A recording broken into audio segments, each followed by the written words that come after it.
启禀陛下，说，杨坚一路被齐军围困于晋城之内。下去吧。是，陛下。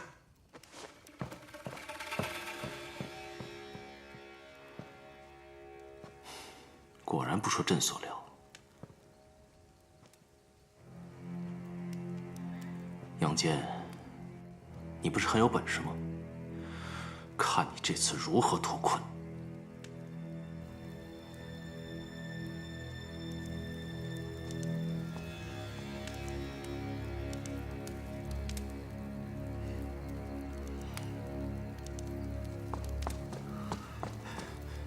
齐军撤退的井然有序，把能够带走的东西都带走了。我们攻下的只是一座空城，别说粮草了，就连一只耗子都没有。靠我们带来的粮草，恐怕连半个月都熬不住。主帅，进城易攻难守，我们若没有粮草补给，死守进城太难了。岂止是难，守在这里只有死路一条。不如我们集中兵力冲杀出去，再另寻他法。皇帝既然命我们守在这里，自然有他的用意。不到万不得已，绝不能放弃进城，否则也是让兄弟们白白送死。报告主帅，北城有敌情，去看看。快快快！快是伽罗，你这一招从天而降，真是把我们给吓坏了。我们还以为是仙女下凡了呢。若是别的女子做出这样的事，我会很奇怪。但我这个妹妹这么做嘛，我就觉得太正常不过了。哎，幸好我俩眼快啊，要不然他们都成刺了。你们两个就一唱一和的损我吧，快点吃，吃完了才有力气冲出去。啊，我没说要冲出去啊。必须冲出去。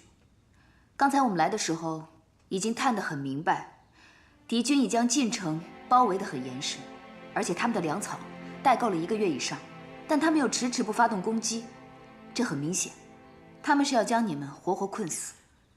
其实我们的粮草还够半个月的，只要我们能够守得住，我相信一定会有人来救我们。你是在等皇帝来救你们吗？皇帝命我们坚守在这里，那我们便一定要守下去。若是我们自作主张，改变计划，有可能会影响到整个战局。这不仅是皇命，更是军令，我们一定要服从。别赌气了，你是要验证皇帝对你的情谊，却拿大家的性命去赌。那若是皇帝不来呢？什么意思啊？什么情谊？皇帝为何不来啊？这皇帝的部署，本意是让有实力的将领们从各个方向进攻齐国，可没想到齐国军队虽然元气大伤，但却并没有我们想象的那么弱，反而将我们的军队逐个击破。这便是所谓的哀兵必胜。皇帝攻的是最难攻的邺城，可如今却无半点消息，很有可能他们眼下也深陷苦战，等待救援，但也无法传出消息。近来确实一直没有皇帝的消息，而且我们再这么守下去也不是办法，恐怕他还没来，我们就先被饿死困死了。大郎，将在外，君命有所不受，见机行事，方为领兵行军者首要之责呀。是啊，眼下形势严峻，皇帝虽然计划得好，但他的计划能顺利进行的前提是他那边先成了，再过来从外包抄围困你们的齐军。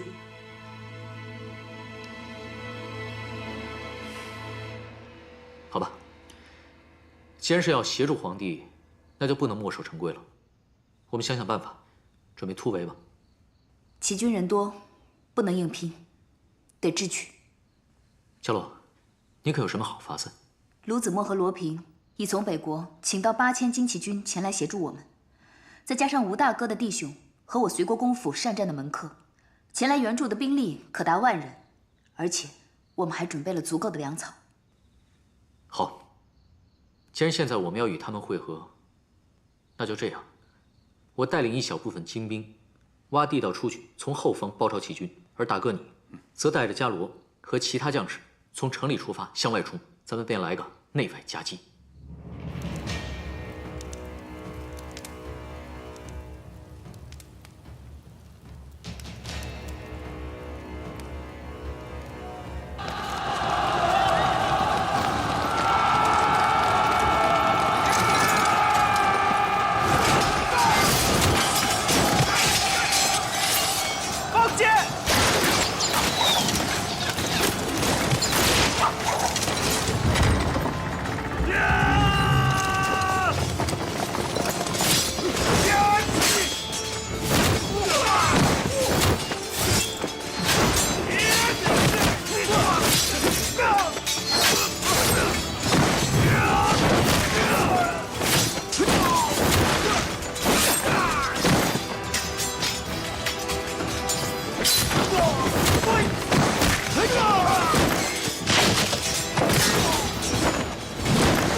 别耽搁了，我们快去救皇帝吧。吴大哥，便有劳你护送伽罗回长安了。你就放心吧。走。走。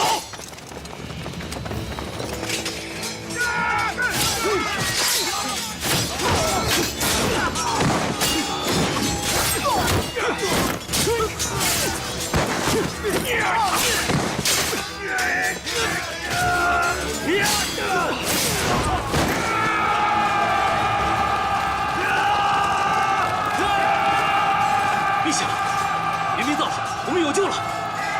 秦。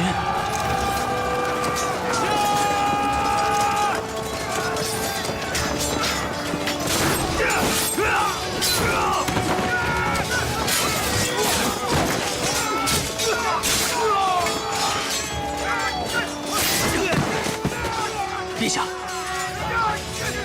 臣救驾来迟。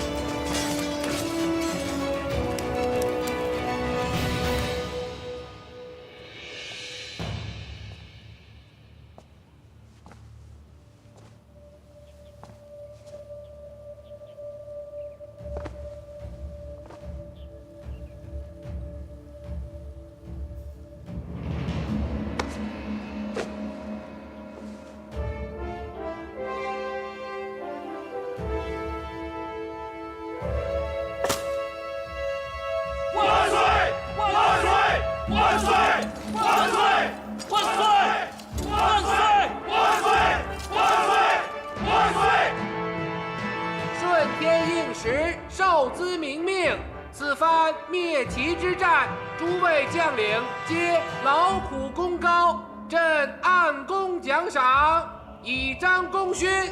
柱国大将军高九，赏银钱2万铢；柱国大将军尉迟九，赏银钱2万铢。车骑将军杨素，赏银钱1万铢；四平将军独孤善，赏银钱8000铢；中间将军杨整，赏银钱8000铢。钦此。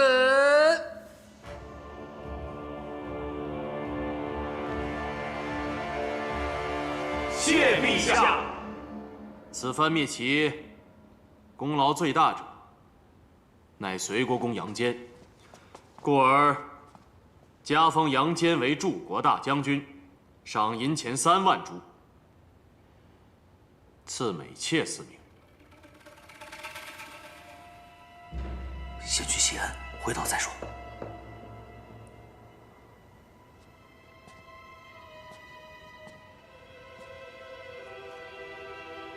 谢陛下。今柱国大将军灭齐有功，皇后赏彩帛50匹。另外，这4位美妾是皇帝赏赐给柱国大将军的，您也一并收了吧。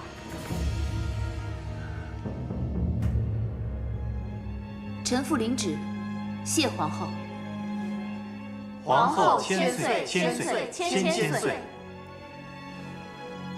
老奴等告辞。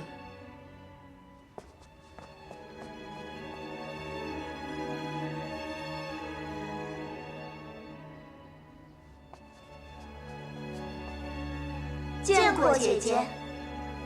杨夫，将这4位姑娘带去客房歇息，务必好好招待。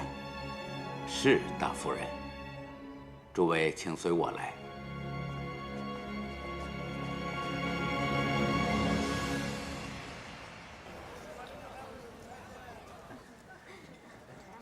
客官，您的菜齐了。哎，你如今受了皇恩，理应高高兴兴回府庆贺。你拉我来这儿喝什么酒啊？你觉得我高兴得起来吗？是不是为了那4位美人的事情，怕伽罗怪你？嗨，其实这事儿吧，伽罗应该能理解，虽然他不一定接受。别说是伽罗了，我都接受不了。他明知道我与伽罗的感情如此深厚，他还硬塞给我4位美人，他什么意思？二弟啊，这个嘛，你看啊，臣子有功，皇帝赏赐大臣，珠宝啊、美人呐，这都是很正常的。你别多想了，来来，喝酒喝酒。他就是想离间我和伽罗的感情。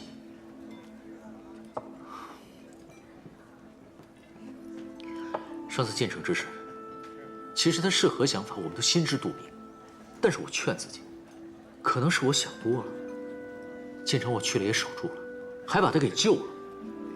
我以为我跟他的恩怨可以就此了结，直到今日他赐给我4位美人，我才知道是我自己太天真了。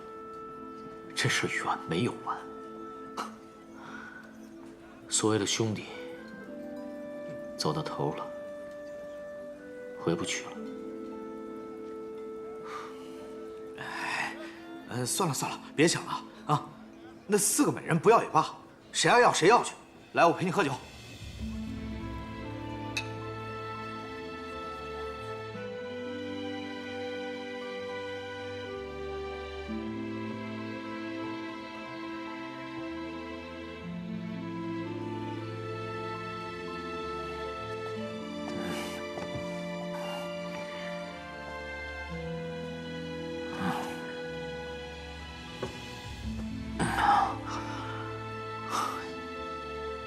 伽罗，我们走吧。去哪儿？离开长安，离开这个是非之地，去哪儿都好。可是普天之下莫非王土，哪有我们的容身之地啊？总之，走得越远越好，越远越好。你真的想好了吗？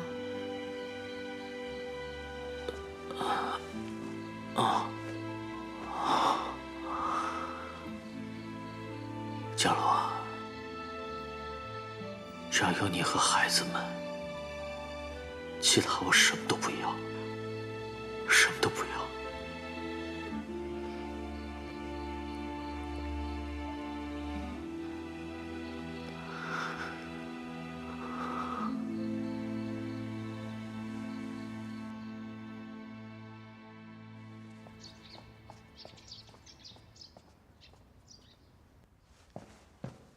参见陛下。免礼。谢陛下。陛下，臣此次前来，是特请您免去臣柱国大将军一职。这是为何呀？柱国大将军乃是至高无上的荣耀，臣没有能力担当。此次灭齐，你是最大的功臣，别人不知道你的能力，朕还能不知道吗？臣只不过是数位功臣之一，而陛下封赏臣的却是最多。在朝堂上，人人皆知，陛下与臣是结义兄弟。臣只怕众人诟病陛下徇私。谁敢这么说？朕要了他的脑袋。陛下越是对臣好，臣便越为难。在其位却不能服众，是臣莫大的耻辱，还望陛下成全。可朕无缘无故撤你的职，如何跟百官交代啊？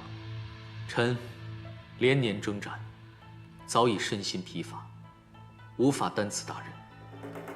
陛下可调臣远离长安，到贫乏之地，为国效力。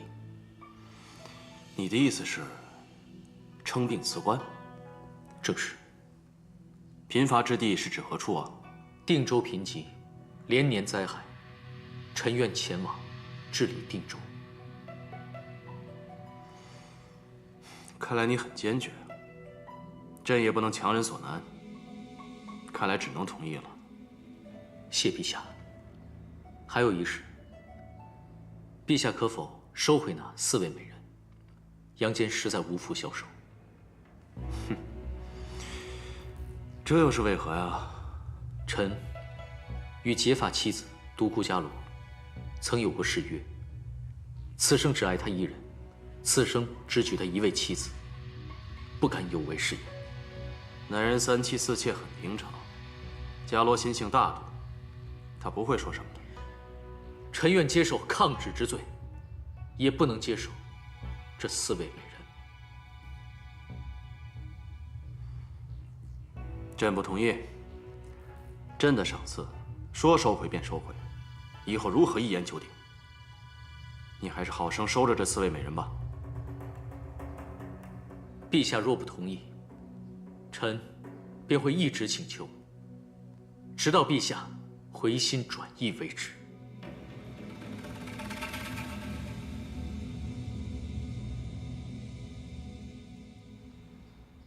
日前，隋国公请辞柱国大将军一职，朕本不是强人所难之人，故朕以应允。这怎么回事啊？陛下，隋国公乃我大周不可多得的将才，万万不可应允他的请辞啊！臣附议，请陛下收回成命。高公、尉迟恭，你2位先不要着急，朕话还未说完呢。隋国公请辞，是为了替朕去治理贫乏之地，故朕决定任命隋国公杨坚为定州总管，不日即可上任。隋国公，你意下如何？谢陛下成全。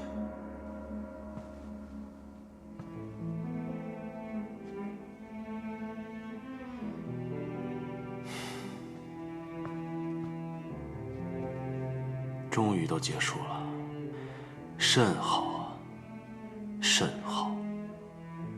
陛下心里结束，那才是真的结束吧。皇后，你想说什么？真正的结束是不在乎，不在乎，便不会管他在哪里。如今准他们远走，恐怕不是不想见，而是不敢见吧。这不敢见，恐怕才是最大的在乎。朕听不明白你在说什么。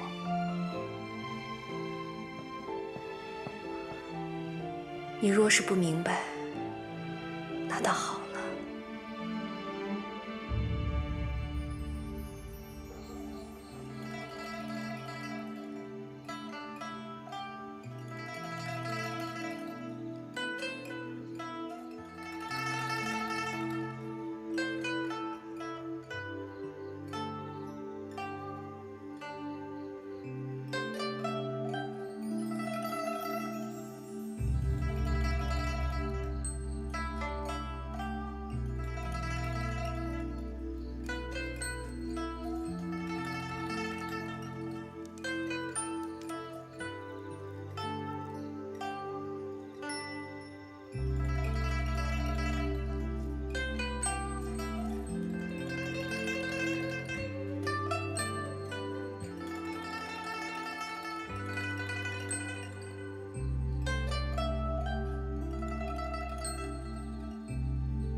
唉，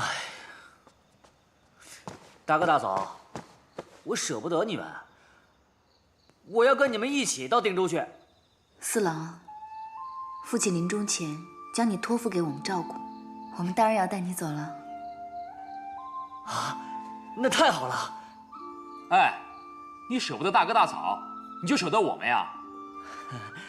这长兄如父，长嫂如母，父亲母亲到哪儿，我自然便跟到哪儿去了。家里突然就少了这么多人，你们还没走，我便开始难过了。又不是生离死别，有什么好难过的？他们兄弟几个自小一起长大，从未分开过，自然会难过。还是二嫂通人情。哎，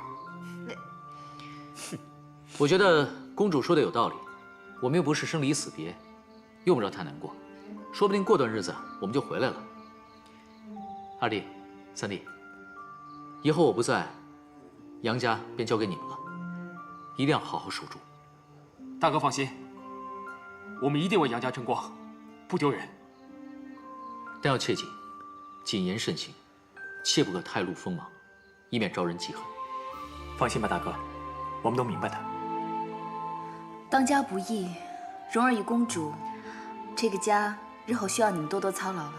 二嫂管家可不比大嫂你差，大嫂你就放心吧。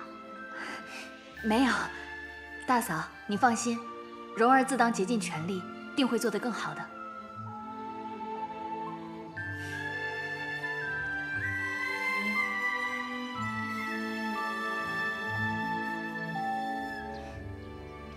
大哥，路上小心啊！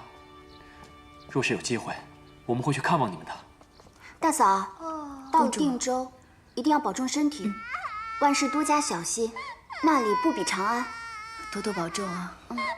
好了好了，不哭不哭啊，乖乖。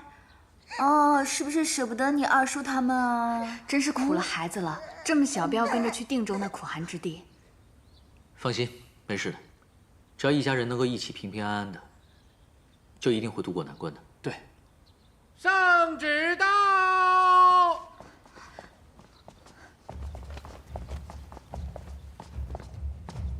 隋国公，皇帝有旨。隋国公杨坚忠孝仁义，战功卓著，乃我大周肱骨之臣。今奉旨出任定州总管，望卿审视风俗，知民所求，除其苛政，抚育英图，作民父母，宣民教化，为大周诸州郡之楷模，方不负朕一片苦心。钦此。臣领旨。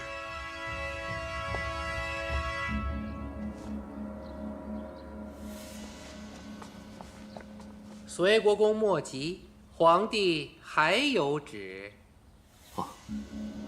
卿为我大周立下汗马功劳，然定州偏远难行，特恩准隋国公幼子杨广免去奔波之苦，恩养宫中。年纪稍长后，为太子伴读，以彰显卿之功及朕待卿之心。隋国公，快谢恩吧。安公公，阿广还这么小。隋国公，国公夫人，你们这是要抗旨吗？不要与自己为难，更莫要让皇帝为难。来人，抱走。等等，安公公，让我去跟皇帝说，阿广他还这么小，他不能离开父亲母亲。安公公，我还有这么多家人留在长安，还不够吗？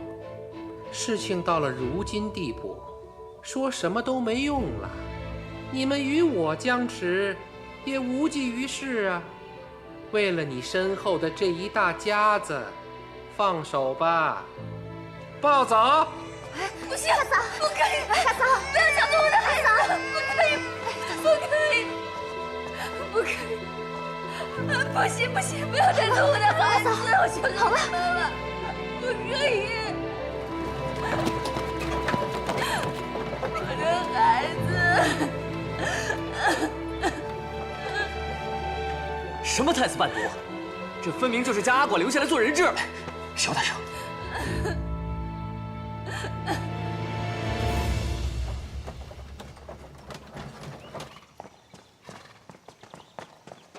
大哥，二弟，伽罗，兄弟们都想来送送你们，知道你们途经此处，便都在这候着呢。各位兄弟，有心了。二弟，来。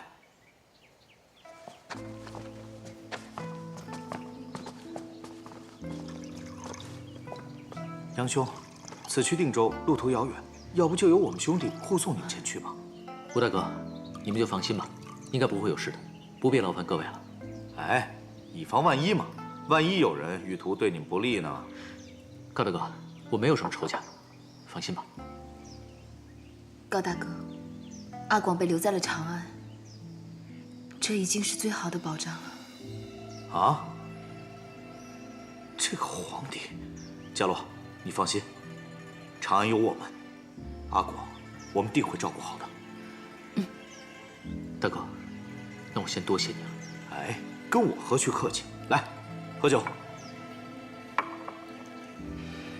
一路平安，一路平安。撤！撤！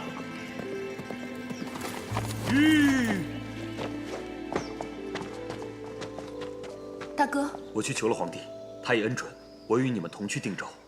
大哥，你本不必如此的，你好不容易才熬到今日。正是因为我好不容易才熬到今天，所以我才知道什么对我最重要。如今对我来说，你们是最重要的，所以不必劝我。既然大哥已经决定了，那便随我们同行吧。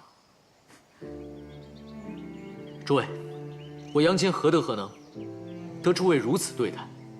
此生无憾，我们后会有期。我们走吧。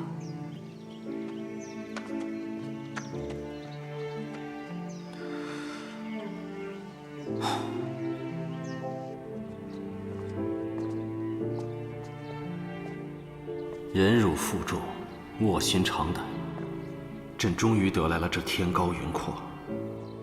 如今万里山河在我，却为何活得像笼中困兽？杨坚，朕还是最记恨你的。你明明是臣子，却功高盖主，令朕不安。可朕的江山若没有你，恐怕也只是海市蜃楼。风起乍寒，日暮渐晚。伽罗，我们原本可以携手共望大周山河的盛景，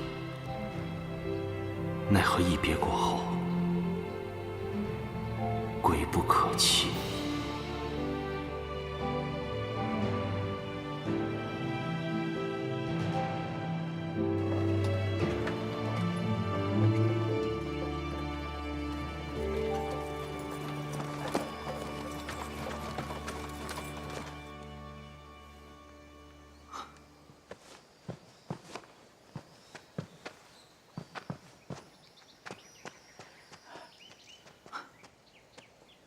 下官定州刺史耿康，恭迎杨总管。耿刺史不必多礼。3日前，下官便收到禀报，说杨总管即将到达定州，所以特地在此等候。有劳耿刺史了。不知前面可就是定州界内了？正是。那就有劳耿刺史为我们带路。是。请。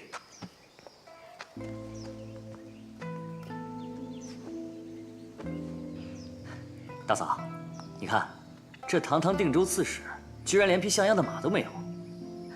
别乱说话，到别人的地方了。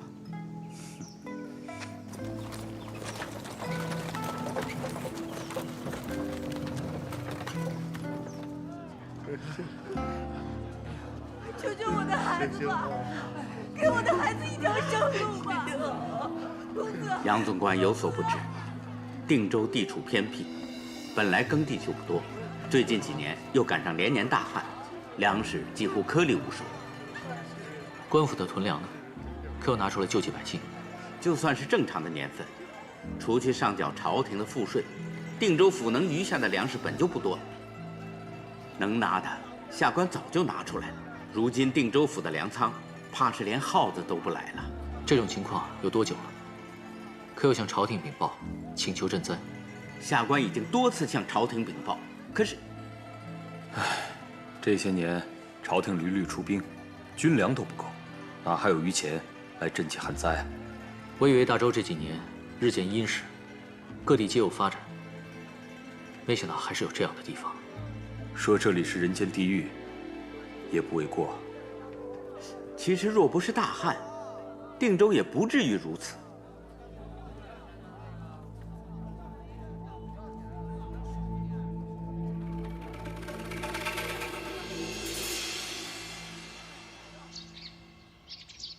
将这箱子搬到南面的屋子里，小心点啊！来来来，慢着点儿。这定州果然如耿康所言，早已被掏空了。别说是囤粮了，就连今年的赋税，恐怕都拿不出来了。这赋税拿不出来，还可以上书朝廷。眼下当务之急，是如何能让百姓吃饱饭。是啊，恶极生恶，再这样下去，恐怕定州会大乱，到时候，你又无端端有罪了。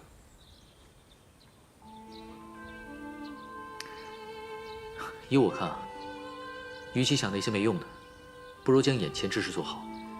我如今既身为定州总管，便该让定州的百姓过上好日子。我看这定州其实田地并不少，只是因常年干旱，所以土质贫瘠，这收成自然也不会好了。所以眼下最重要的，便是要修渠引水，灌溉农田，肥沃土质，这才是重中之重。这可不那么容易啊，需要花费很多精力和时间的。我们如今多的不就是时间吗？哎呀，慢点儿，下来，别往高处爬了啊！哎，你看那是什么？再不下来，我就抱你去喂虫子。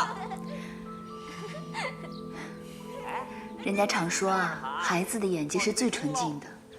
我看允儿和丽华似乎很喜欢这里，说不定定州是个福地。虽然如今满目疮痍，但是我相信凭你的才智，一定可以大展拳脚，造福一方。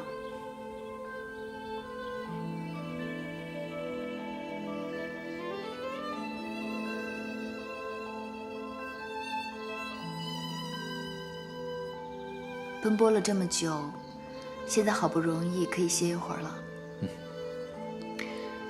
佳洛，你说这定州的业真是静啊。佳洛，若是往好处想呢，你看咱们现在像不像是在郊游啊？听你这么一说，倒是真的像了。此刻若是再有2个琵琶，那可真是锦上添花了。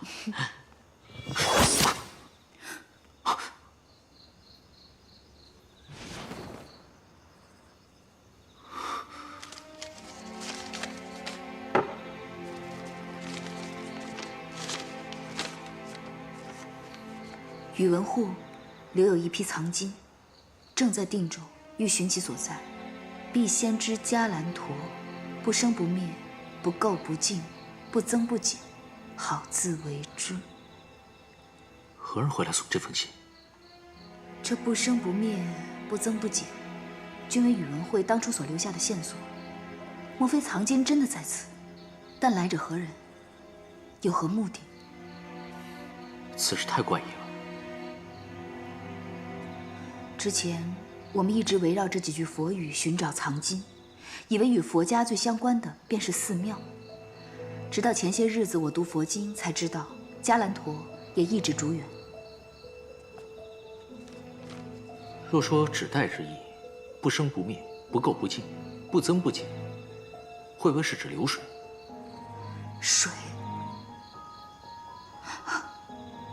似乎有这个意思。连起来便是水边的竹林。这倒像是个可藏东西的地方，不过光有竹林是藏不了的。佳洛，你说，会不会那旁边还有什么山洞？佳洛，要不这样，我们立刻去找一找，在定州地界是否有符合这些条件的地方。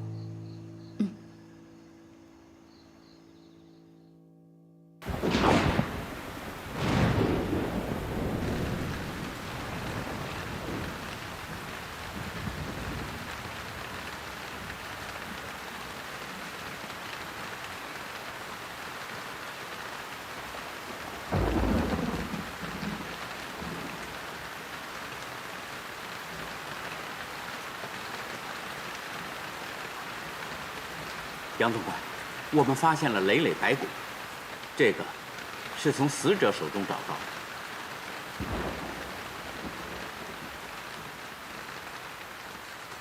耿兄，在这附近可有竹林？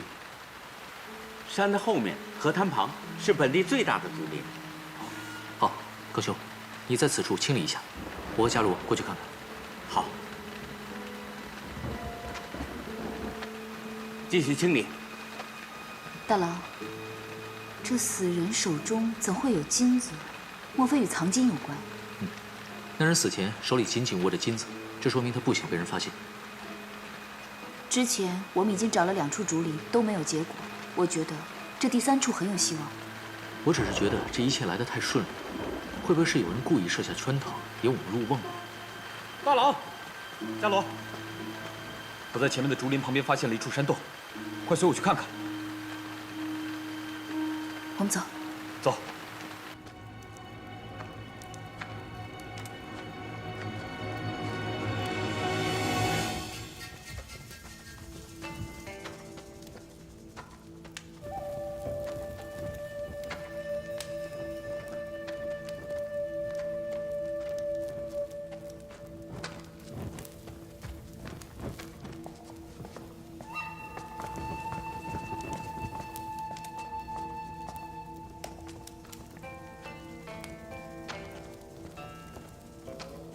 伽罗，你们看这边。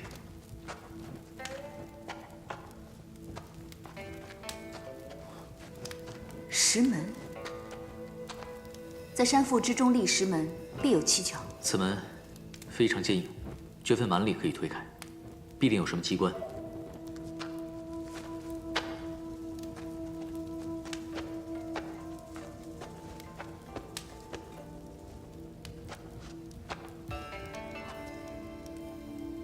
小楼，你们来看。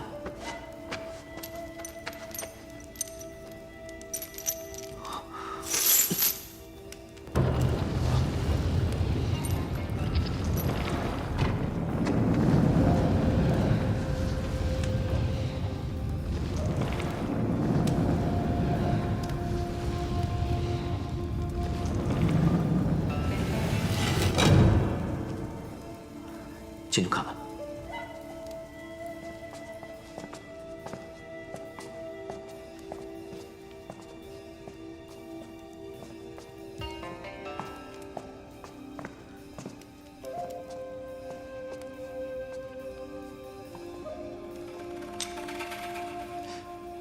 晋国公府的令牌，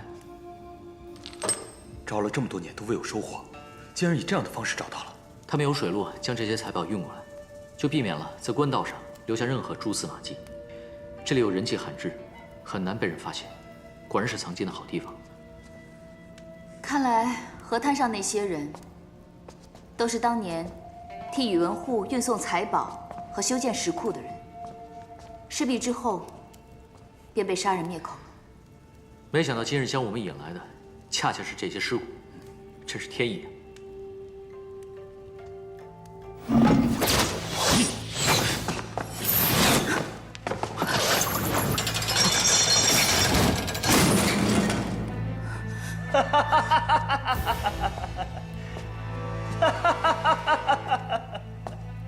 宇文慧，没想到吧，我还活着。老天留下我这条命，就是为了让我找你们报仇雪恨。这个地方我已经布满了炸药，只可惜我父亲攒下的这笔金银财宝，马上就要与你们一起化为焦土了。宇文慧，炸了这笔藏金，你靠什么生活？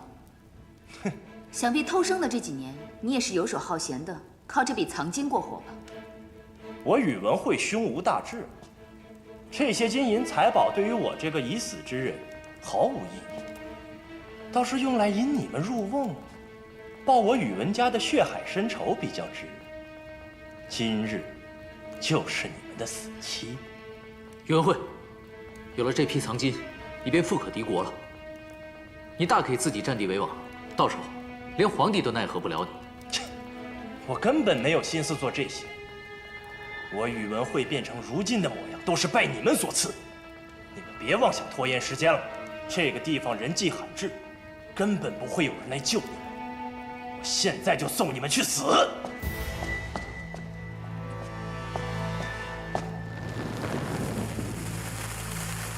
哈哈哈哈哈！哈哈哈哈哈！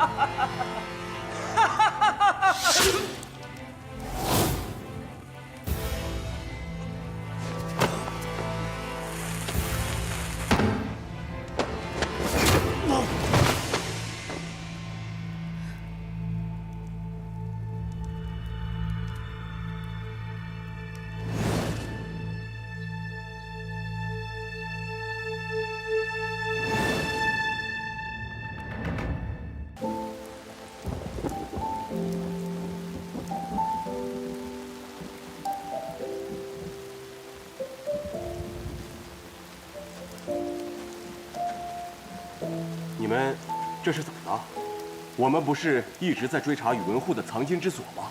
如今终于找到了，宇文慧也中箭身亡，从此宇文护一家再无任何危险。你们为何还是一副心事重重的样子？藏金是找到了，可接下来？接下来，自然是将藏金运出来，上缴啊！上缴给何人？皇帝啊！你们的意思是？原本确实该如你所说，这笔藏金该上缴给皇帝，再由皇帝支配于你。可如今皇帝刚愎自用，重用赵越等奸佞，只怕这笔藏金最终会被奸人所利用。自灭齐后，皇帝野心日盛，一心想攻打陈国，只因国库匮乏，难以支撑，才一直未能成事。若是他知晓了这批藏金的存在，只会增强他攻打陈国的决心，最终受苦的是更多的百姓。是啊，眼下的确不是上缴藏金的最佳时期。那便再等等吧。好，但是如今这笔藏金再放在此处已经不安全了。我们能找到，只怕其他人也能够找到。眼下能藏匿并保护这批藏金的最佳人选，便是徐大哥你了。徐大哥，你不要忘了，这批藏金中也有你们家族的一份，如今也算是物归原主了。接下来就有劳徐大哥守住这批藏金，以待来日用之于民。好，徐卓，定当竭尽全力。杨坚总管定州期间，得独孤伽罗、独孤善以及定州刺史耿康从旁协助，并取出部分藏金，用于定州的治理，以改善民生为第一要务。兴水利，均田地，男女老幼各有其田。独孤伽罗以教授妇女刺绣，又得徐卓相助，卖往各处。一段时间后，定州百姓耕者有其田，住者有其屋，百姓安居乐业，人口大大增加，成为大周的富庶之地。杨坚离开长安后，宇文邕下令以儒为本，禁佛道二教，周国境内容佛焚经，驱僧破塔，毁寺4万，强制还俗僧道尼达300万之众，绝大多数人无田地可耕，无生计可谋，一时间北周四处动荡，民心不安。转眼过去，定州在杨坚的治理下物阜民丰，杨家的几个孩子亦长大成人，杨丽华亭亭玉立，杨勇英勇神武，杨坚与伽罗也已适应定州生活。闲时弹琴作曲，上山狩猎；忙时处理政务，夫唱妇随，一家人其乐融融。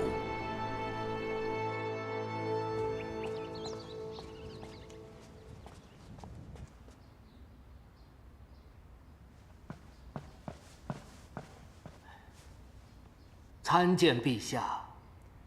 朕交代你的事情，办得如何了？回陛下，连日来，微臣亲自暗访定州，发现定州确如一些大臣所说，已到了夜不闭户、路不拾遗的地步了。百姓安居乐业，人人称杨坚为恩公。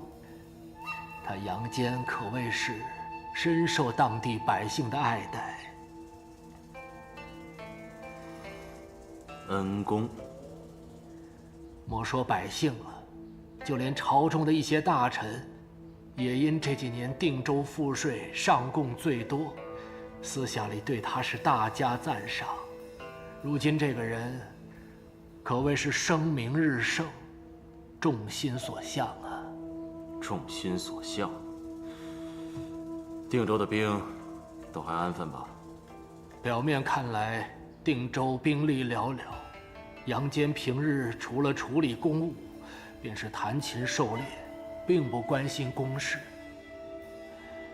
不过杨坚与独孤伽罗此二人皆心机深沉，是否有别的心思，那便不是微臣敢妄加猜测的了。但此二人能于短短时间内，在一方站稳脚跟，得一方百姓拥护，实在是不容忽视啊，陛下。哼，小小杨坚，何足为惧？这是朕的天下。杨坚他再有通天的本事，也只不过是朕手里的一只蝼蚁。他再不翻腾，也在朕的鼓掌之间。陛下说的极是，不说别的，就说那杨广在宫中为质子，他杨坚就不敢有其他想法。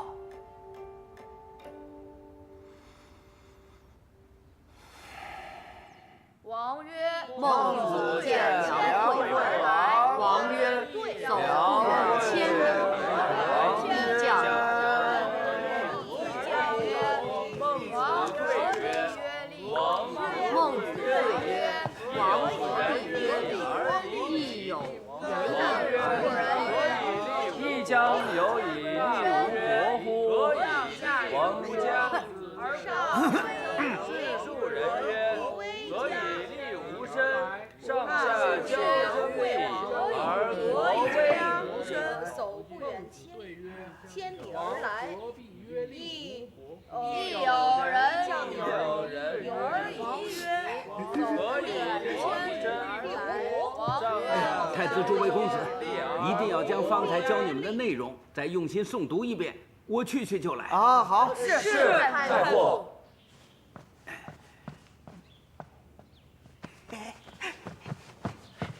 哎，嘿，方才你是不是想向太傅告密呀？没有。我告诉你，最好是没有，不然本宫饶不了你。哎，一会儿太傅那儿也靠你帮我们应付了。你可别出卖我吧，呆子！你们做什么？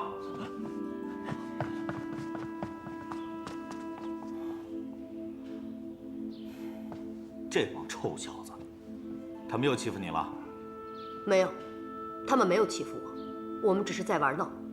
玩闹？我刚才都看到。你呀，你同你母亲一样，要强。我母亲什么样，我并不清楚。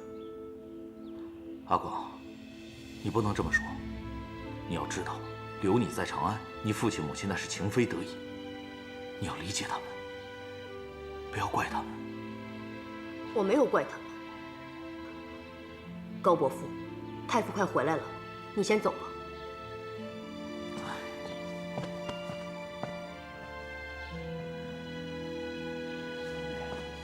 啊，太傅。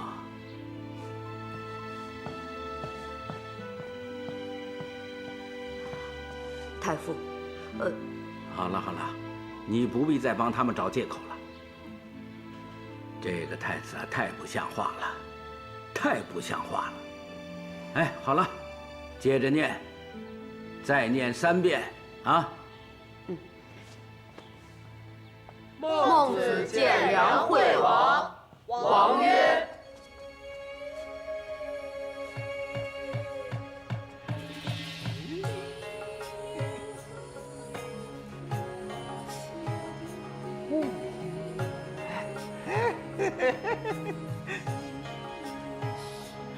好，来，快来！哎，你看他们，哎呀，累了吧？来，吃个水果。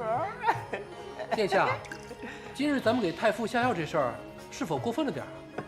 这要是被杨广说出去，我父亲会扒了我的皮的。杨广啊，哼，他不敢。就是，一个无父无母的弃子，能做殿下陪读，就应该感激不尽了。若敢告发殿下，那他真是活得不耐烦了。哎，我们今日出来玩，就别提那些无趣的人了。杨广他以前都不敢，今日更不会例外。对，没错，喝酒吧。来。哎呦，宝贵，本宫今儿就这儿歇了，这儿歇了啊！咱们回宫歇息，回宫，殿下。回宫睡就回宫睡，走。殿下。殿下您慢着点。走，你都不知道今日我们喝的什么酒，宝贵，全长安只此一壶，还有好多美人伺候我，你在宫里都没见。陛下，宝贵，本宫还没成为陛下呢。哎呀！混账东西，干什么去了？父皇，身为东宫太子，不思进取，贪图享乐，诗书礼乐一概不懂，治国之道更是无从谈起。文不能治国济世，武不能上马安邦。如今居然学会偷出宫喝花酒，若不是太傅告诉朕，朕又要被你骗了。我，宝贵！你今晚就跪在这儿，好好想想，如何纠错正身。不到天亮，不许起来。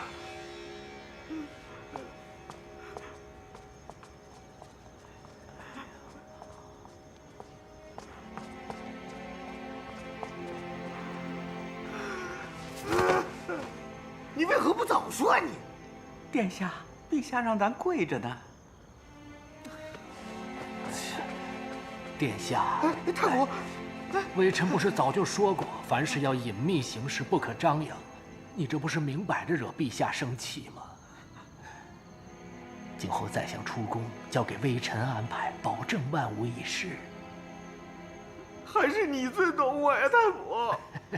陛下心里明白就好，此事不可张扬啊！好，微臣不宜久留，如有需要，随时召唤。太傅，那你快回去吧，啊，去吧。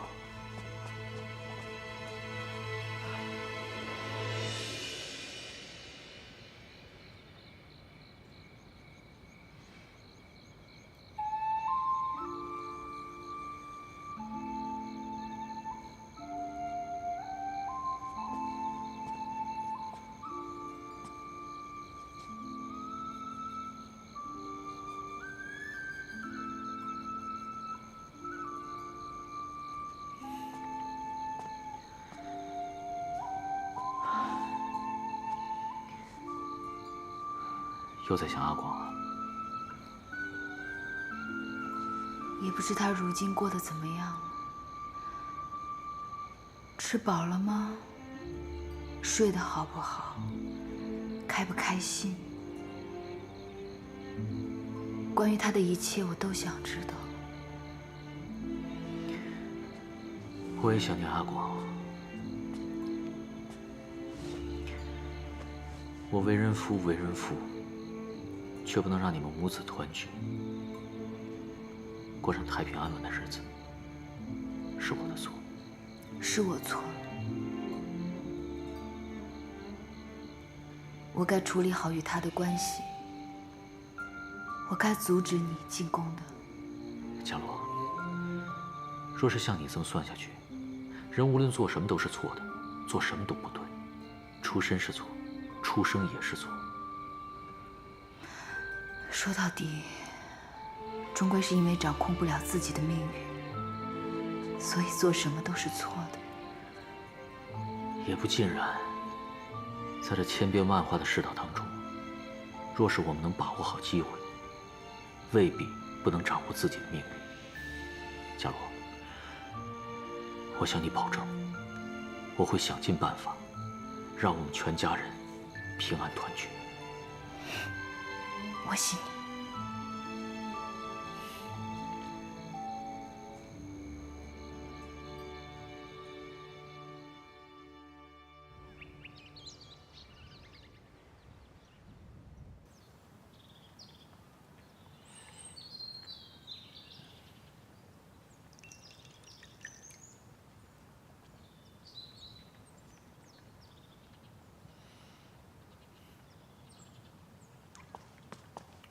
大郎、伽罗，你们看谁来了？高大哥，二弟啊，哥哥想死你了。高大哥，伽罗，你还好吗？好。哎，这位是灵儿。灵儿，快见过你杨叔父、杨叔母。高陵见过杨叔父、杨叔母。你看这孩子，这孩子都让他父亲给惯坏了，一点女儿家的样子都没有。我看他很有高大哥年少时的风采。哎，那是自然了。丽华、永儿，来。见过义父义母。哎呀，你看看，孩子们都长这么大了。哎，你我一别多年，这孩子可不就长大了吗？可不是嘛。哎，今日看到你们夫妻二人过得如此安逸，我这做大哥的心里就放心了。哎，大哥，最近长安如何呀？孩子们都进屋去吧。灵儿，来，跟我们去屋里吧。丽华、永儿，好好招待灵儿。来，大家都坐吧。坐。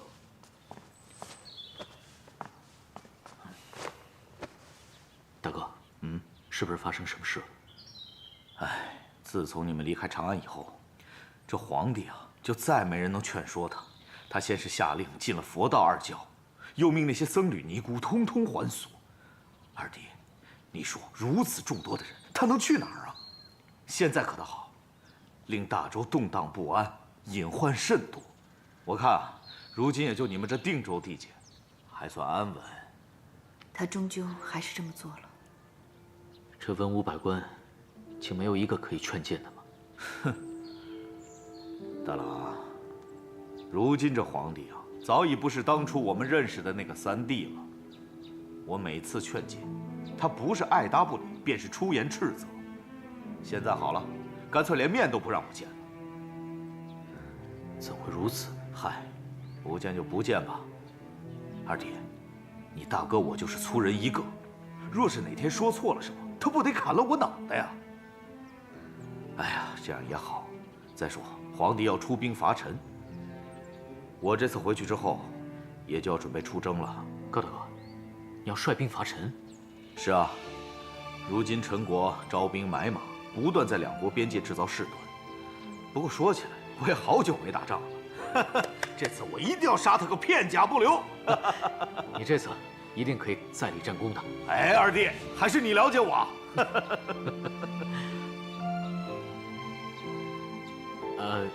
高大哥，你和夫人远道而来，我与伽罗一定要尽地主之谊，好好招待你们。今夜就留下来，咱们不醉不归。好，咱们就不醉不归，喝。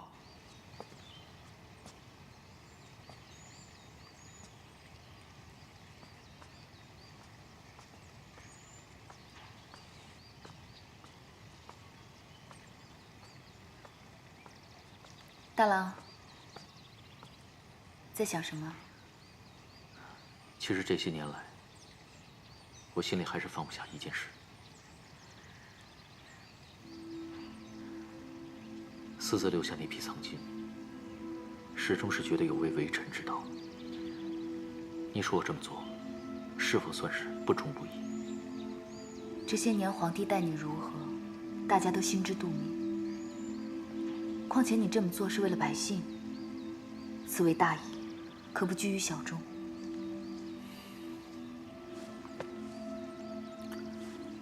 有你懂我，那就够了。我们回长安吧。我知道你是为了杨广，其实我也恨不得立刻回到他的身边。但是你忘了，当年我们为何会来定州了吗？所谓伴君如伴虎，更何况你们之间早已心生嫌隙，且如今皇帝到底变成什么样，我们并不清楚。我怕你这次回去又横生灾祸。长安本就是个是非之地，若不是因为阿广，我一辈子都不想再回去。可是为了他，即便有再多的祸患等着我，我也必须得承受。我心里明白你想出征，可主动请缨，我认为并非是个好主意。你这些年疏于军事，就是为了让皇帝对你少点疑心。若你如今贸然主动请缨，只怕皇帝会对你有他想，到时恐怕更难回长安了。你说的这些我都知道，可如今似乎别无他法，我只能赌一赌。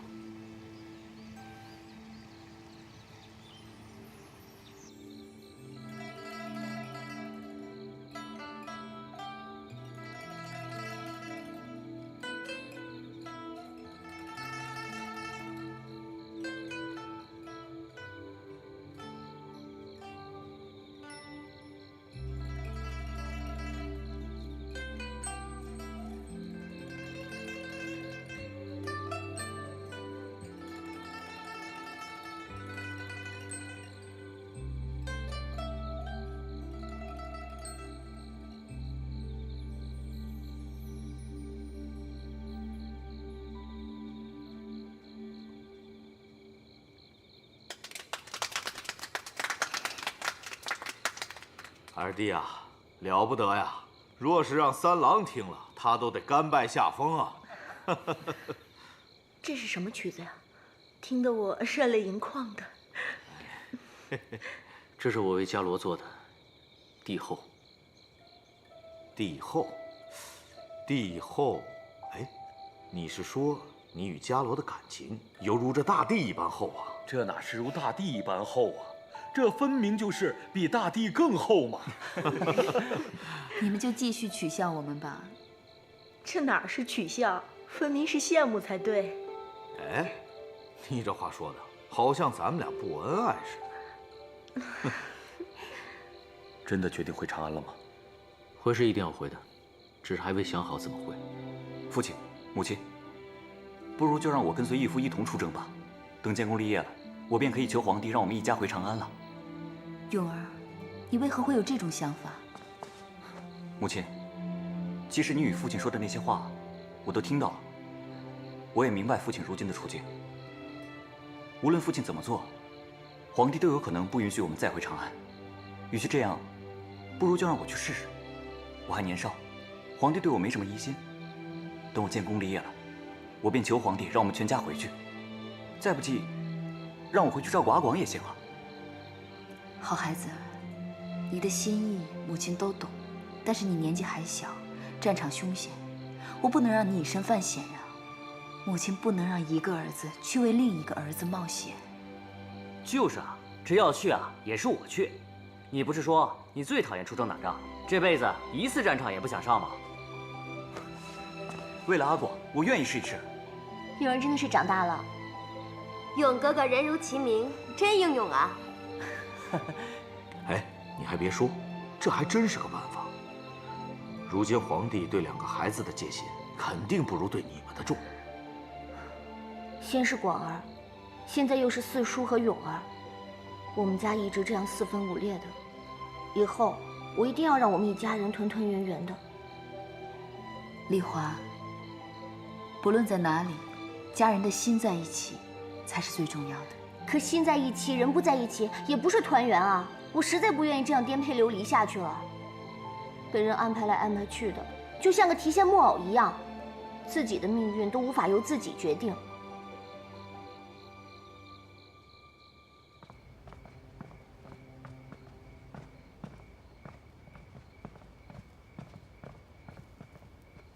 臣高炯，草民杨爽，草民杨勇，参见陛下。高将军，这是何意啊？回禀陛下，此二人乃定州总管杨坚之弟杨爽，与长子杨勇，他们自幼习武，英勇果敢。臣斗胆恳请陛下准奏，让他二人随我一同出征伐陈。恳请陛下恩准。哼，原来是杨家的人呐！快起来吧。谢陛下。多年未见，你二人出落的仪表堂堂，气宇轩昂，很有杨家的风范嘛。只不过高将军啊，你征战多年，应该知道这沙场凶险万分啊。这二位都是杨坚的亲人，若是有什么闪失，你我岂不是愧对兄弟？这时候你知道是兄弟了。你说什么？启禀陛下，我杨家世代德穆皇恩，理应报效朝廷。如今陈国不断挑衅，我身为大周子民，又岂能只顾自己而不顾国家？况且陛下如此看重家兄，杨爽便更应该上阵杀敌，方能报答陛下对杨家的恩德。启禀陛下，杨勇不才，但自幼随父亲与四叔习武练剑，熟读兵书，想的便是有一日能够披挂上阵，为大周尽一份心力，还望陛下恩准。陛下，如今正是我大周用人之际，杨家又是一门忠烈，请陛下放心，杨爽和杨勇必不会辜负陛下厚望，还请陛下恩准。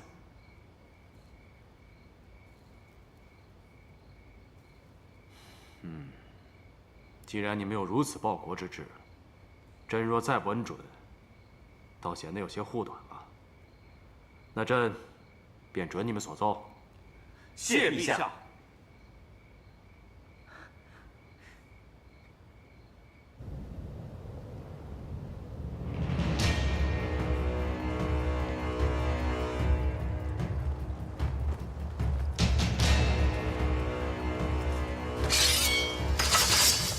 全军听令，杀！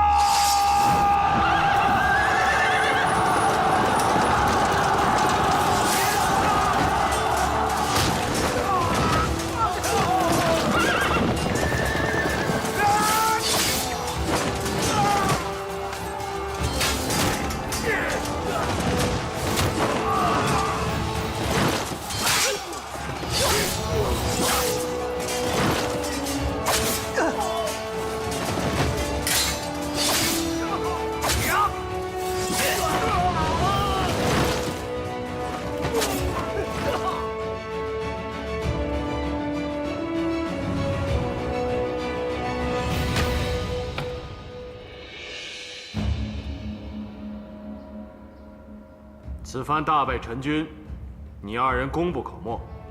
朕特封杨爽为正五品右小公伯，杨勇为正五品中士上士。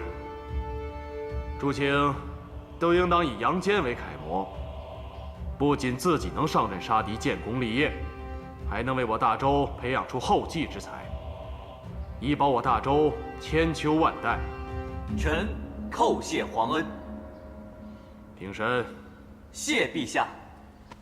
陛下，臣有事启奏。说吧。启禀陛下，陛下独尊儒，尽佛道二教，本意是想让僧尼还俗，以促进农耕不织。然而多年下来，却并未见到显著成效，反而杨坚治理下的定州却是成绩斐然，大有所为。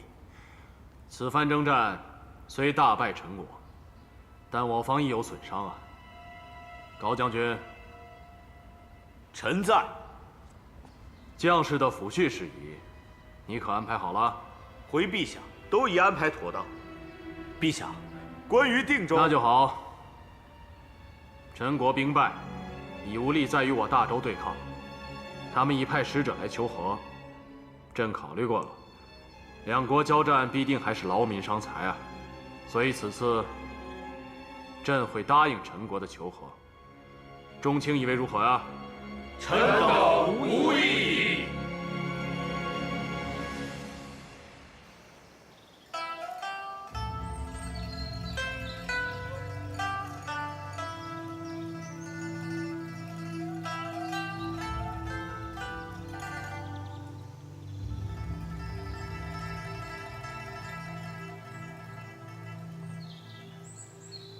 怎么了？没事。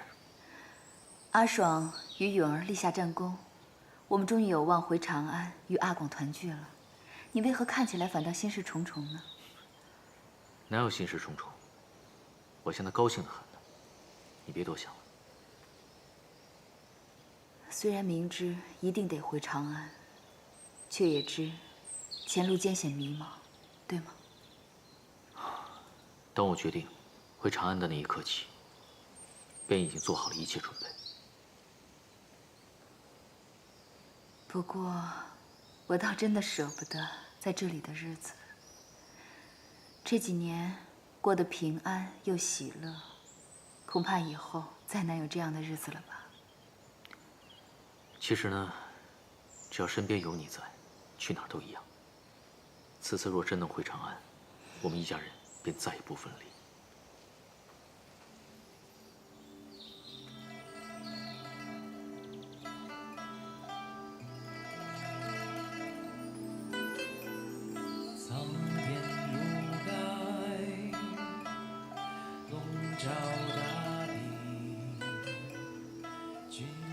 这是新做的曲子吗？只做了一半，还不是太满意，请夫人帮我想一想。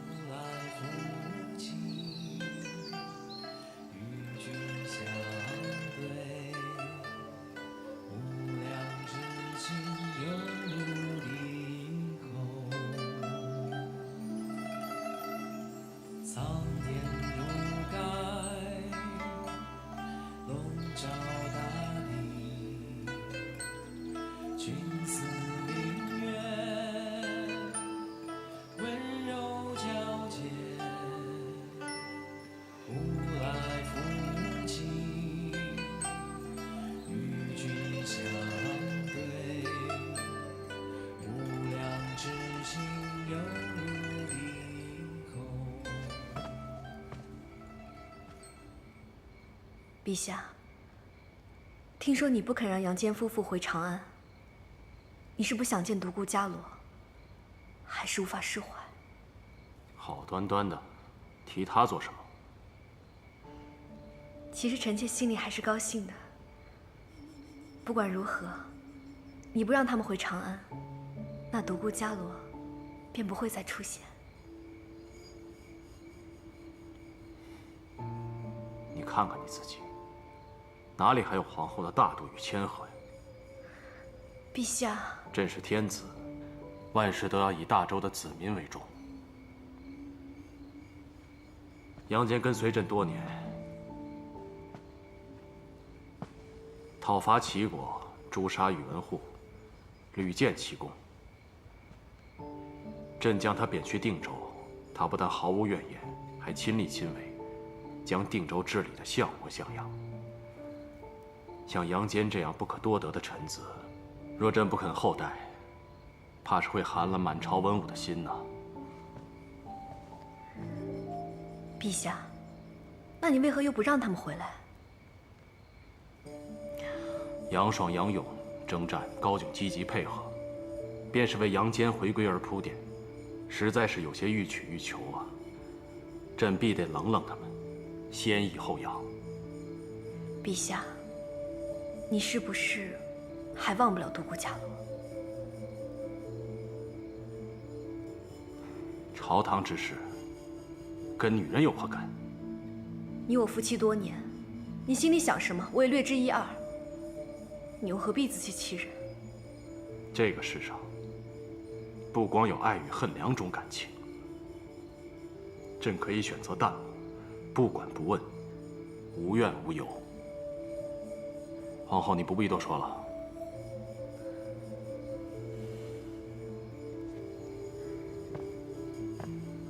这满口堂皇不过是自欺欺人。伽罗，朕要如何才能将你放下？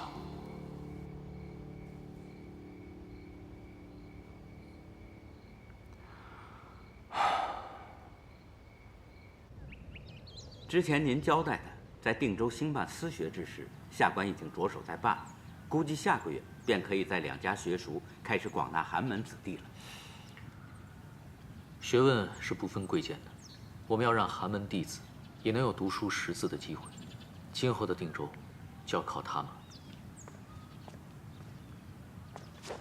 大郎，伽罗，怎么了，大哥？皇帝下旨了，让杨坚携家眷回京述职。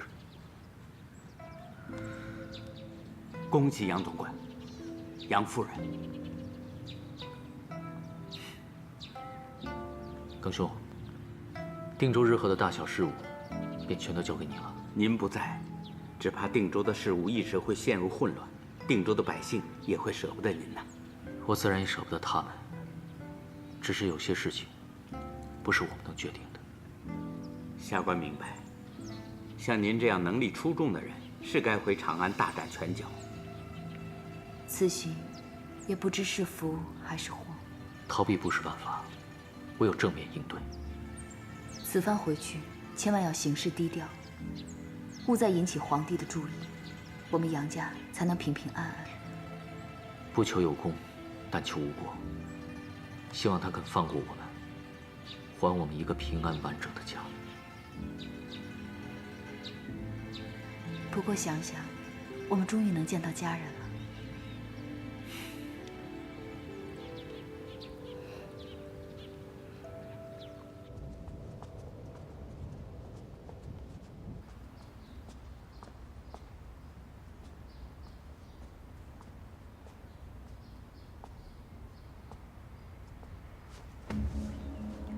臣杨坚参见陛下，陛下万岁万岁万万岁！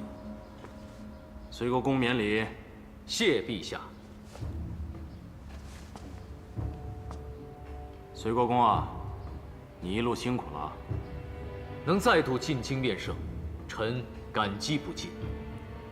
朕当年派你去做定州总管，盼的就是你能帮朕治理好这一方土地。你果然不负朕望，在定州开水渠、灌良田、推均田、促布支，短短时间，便让定州的百姓安居乐业，也为朝廷缴纳赋税。不仅如此，朕还听闻，你近日在定州兴办私学，此乃造福后代之举啊！谢陛下谬赞。微臣愧不敢当，微臣只不过是将陛下的仁政在定州推行，定州有今日之成绩，全仰仗着皇恩浩荡。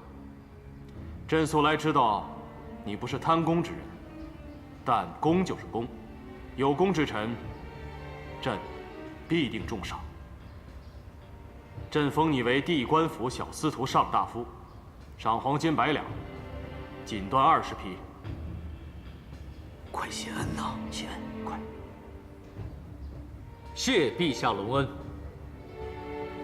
还有啊，即日起，你要将治理定州的经验总结一番，并根据各州郡的异同，商讨出适合各州郡的治理方案。朕会下令，让各州郡派官员进京，与你一同探讨学习。臣领旨。母亲，您走慢一点儿。母亲是想早些见到弟弟。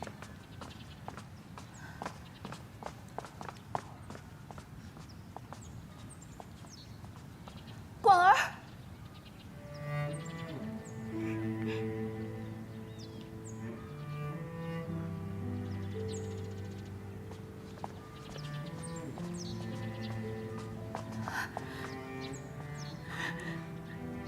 广儿。母亲，你在宫里过得好吗？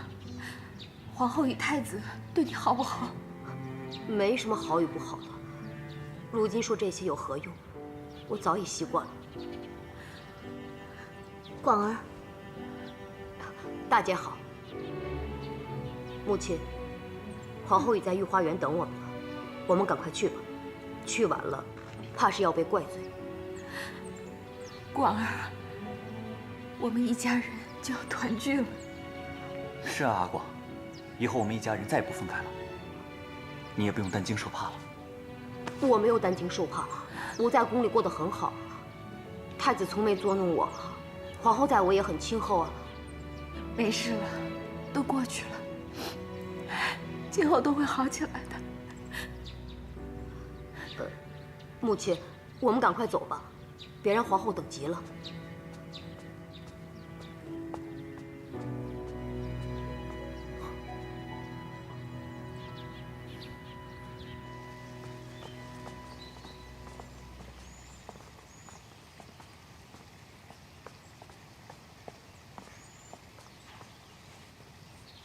臣妇独孤伽罗，参见皇后。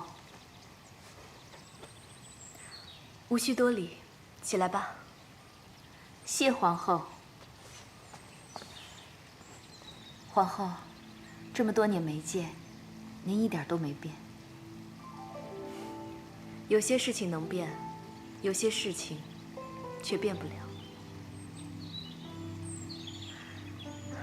他们都长这么大了，这孩子长得倒挺像你的。我是母亲生的，自然像他。丽华，皇后面前不许无礼。无妨，咱们是旧相识，不必讲什么虚礼。儿臣给母后请安。云儿，你来的正好。这位是随国公夫人，你幼时见过，可还记得？见过随国公夫人。